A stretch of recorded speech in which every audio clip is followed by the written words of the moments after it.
আজকে আমরা যে বিষয় নিয়ে আলাপ করব সেটা হচ্ছে হার্ট অ্যাটাক। হার্ট অ্যাটাকের কারণ, হার্ট অ্যাটাকের প্রতিরোধে কী করণীয় এবং চিকিৎসা সম্বন্ধে আমরা আলোচনা করব। হার্ট অ্যাটাকের প্রধান কারণ জেনেটিক বা বংশগত। মূল কারণ এটাই, আর তার সাথে যে আমাদের লাইফস্টাইলের যে রিস্ক ফ্যাক্টরসগুলো আছে তার মধ্যে ধূমপান, ডায়াবেটিস, উচ্চ রক্তচাপ, রক্তের কোলেস্টেরলের মাত্রা যদি বেশি থাকে এবং স্ট্রেস, ওজন, ওভারওয়েট, এই জিনিসগুলো প্রধান কারণ। তার মধ্যে প্রধান 4টি কারণ: স্মোকিং, ডায়াবেটিস, হাই প্রেশার এবং উচ্চ কোলেস্টেরল মাত্রা রক্তে। আমরা এই রিস্ক ফ্যাক্টরসগুলোকে নিয়ন্ত্রণ করতে পারবো, কিন্তু বংশগত যে রিস্ক ফ্যাক্টর জেনেটিক সেটাকে আমরা পরিবর্তন করতে পারবো না। এই জন্য দেখা যায় যে পরিবারে বাবার 40, 50 বা 60 বছর বয়সে হার্ট অ্যাটাক হয়েছে, সন্তানেরও কিন্তু এই বয়সে হার্ট অ্যাটাক হতে পারে। সেই জন্য করণীয় কী, আমরা কীভাবে এই জিনিসগুলোকে প্রতিরোধ করতে পারি? দেখা গেল যে পরিবারে হার্ট অ্যাটাক নেই, 100 বছরেও নেই, 90 বছরেও নেই, সেখানে কিন্তু খুব হার্ট অ্যাটাকের প্রবণতা দেখা যায় না। তাহলে ইন জেনারেল বুকে ব্যথা না থাকলেও হার্টের ব্লক আছে বুঝতে হলে আমাদের কোন টেস্ট করতে হবে? ইসিজি করলে কি সেটা ধরা পড়বে? পড়বে না। ইকো করলে ধরা পড়বে? পড়বে না। তাহলে কোন টেস্ট করলে আমরা জানতে পারবো যে বুকে ব্যথা ছাড়াও আমার হার্টের ব্লক থাকতে পারে? ETT, exercise tolerance test. তো ইন জেনারেল যদি 40 বছরের বেশি বয়স হয়ে থাকে, নারী হোক পুরুষ হোক, প্রত্যেকেরই প্রতি বছর একটা টেস্ট যদি করতে হয়, ইটিটি টেস্টটা করতে হবে। তাহলে আমরা এই লোকানো হার্টের যে ব্লক, যা থেকে ভবিষ্যতে হার্ট অ্যাটাক হয়ে আমার মৃত্যুর কারণ হতে পারে, সেটা আমরা ঠেকাতে পারি। ভবিষ্যতে কারো রিং লাগতে পারে, বাইপাস লাগতে পারে, সেই প্রয়োজনীয়তাটা আমরা কমাতে পারি। কিভাবে? কারো যদি 70%-এর কম ব্লক থাকে হার্টে, ধরেন 50% ব্লক থাকে, 40% ব্লক থাকে, তার জন্য রিংয়ের প্রয়োজন নাই। কারণ 70%-এর বেশি ব্লক হলে সেটাকে ক্রিটিক্যাল ব্লক বলা হয়।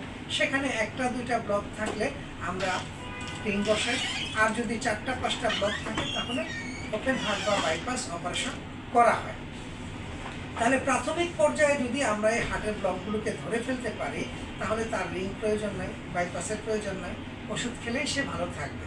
তাহলে এই প্রাথমিক পর্যায়ে হার্টের এই রোগগুলো ধরার প্রধান উপায় হলো আমাদেরকে আগে দেখতে হবে এই মানুষটার প্রেশার আছে কিনা, ডায়াবেটিস আছে কিনা, স্মোকিং কিনা, ওভারওয়েট কিনা, রক্তের এই কোলেস্টেরলের মাত্রা বেশি কিনা। এই রিস্ক ফ্যাক্টরসগুলো যদি কারোর মধ্যে 3-4টা থাকে, তাহলে তাকে অবশ্যই ইটিটি করে কনফার্ম করে নিতে হবে যে না, ওনার হার্টে কোনো ব্লক নেই। এখন আমরা আসি যে এই হার্ট অ্যাটাক প্রতিরোধে আমাদের করণীয় কী।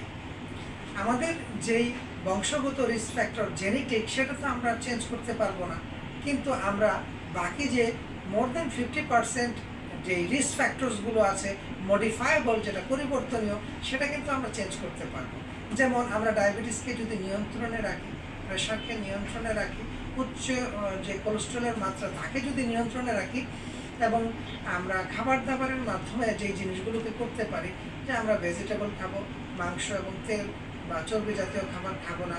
আমাদের দেশে যে বিয়ের দাওয়াতগুলো থাকে তাতে কিন্তু প্রচুর পরিমাণে তেল খাওয়া হয়, এগুলোকে যতটা অ্যাভয়েড করা যায় ততই ভালো। ভাজা পোড়া, ফাস্টফুড, তৈলাক্ত খাবার, এগুলো না খেয়ে আমরা যদি ভেজিটেবলের উপরে নির্ভরশীল হই এবং মাংস, সপ্তাহে 2 দিন মুরগির মাংস খেলাম, বাকি 5 দিন মাছ খেলাম। আবার একেবারে একটা কথা আসে যে অনেকেই বলে যে কুসুম খাবো, ডিমের সাদা অংশ খাবো নাকি কুসুম খাবো। কুসুম সহ পূর্ণ একটা ডিম একজন হার্টের রুগী, রিং করানো রুগী, বাইপাস করা রুগী খেতে পারবে। 2টা হাট, একটা 1 গ্লাস দুধ খাওয়া যাবে সর ছাড়া, পাতলা করে। তাহলে দেখা যাচ্ছে যে একজন হার্টের রোগী কিন্তু মাছ খাচ্ছে, মাংস খাচ্ছে, ডিম খাচ্ছে, দুধ খাচ্ছে, কোনো সমস্যা নেই, কিন্তু খাসির মাংস, গরুর মাংস, তৈলাক্ত খাবার, অতিরিক্ত তেল দিয়ে রান্না করা খাবার, এইগুলো অ্যাভয়েড করতে হবে। আর ভাজা পোড়া ফাস্টফুডগুলোকে অ্যাভয়েড করতে হবে। যতটুকু সম্ভব ভেজিটেবলটা একটু বেশি খেতে হবে এবং ফল ফ্রুটস খেতে হবে। তাহলে আশা করি। আর আরেকটা ইম্পর্টেন্ট বিষয় হচ্ছে ফিজিক্যাল অ্যাক্টিভিটিস খুব ইম্পর্টেন্ট। প্রতিদিন 40 মিনিট থেকে 1 ঘন্টা হাঁটা হৃদরোগের পেশেন্টের জন্য খুবই উপকারী, এতে হার্টের রক্ত চলাচল খুব ভালো থাকে। তো এক্সারসাইজ হলো, খাদ্যাভ্যাসের পরিবর্তন হলো, এবং মানসিক চাপ যতটা কম নেওয়া যায় হার্টের রোগীদের জন্য ততই ভালো। আর স্পেশালি এই রমজান মাসের জন্য যদি বলি, তাহলে যে ওষুধগুলো দুপুরবেলা খাওয়া হয়, যেমন ইকোস্প্রিন, ক্লোপিডোগ্রেন, যেগুলো রক্ত পাতলা করার ওষুধ, এগুলো আমরা ইফতারের পরে খেতে পারি, এবং দুপুরের ওষুধগুলোকে আমরা সন্ধ্যা ইফতারের পরে খাবো, সকালের ওষুধগুলোকে আমরা সেহরির সময় খাবো। ইফতারের পর থেকে পর্যাপ্ত পরিমাণে আমরা পানি পান করতে থাকবো। কেন? কারণ সারাদিন আমরা যখন খাবার খাবো না, পানি খাবো না, এতে আমাদের রক্তটা একটু ঘনত্ব বেড়ে যাবে। সেই জন্য রাতে আমরা যতটা সম্ভব পানি একটু বেশি খাবো, যেন রক্তটা তরল থাকে। এটা হার্টের রোগীদের জন্য একটা রমজান মাসের স্পেশাল উপদেশ। তো ধন্যবাদ।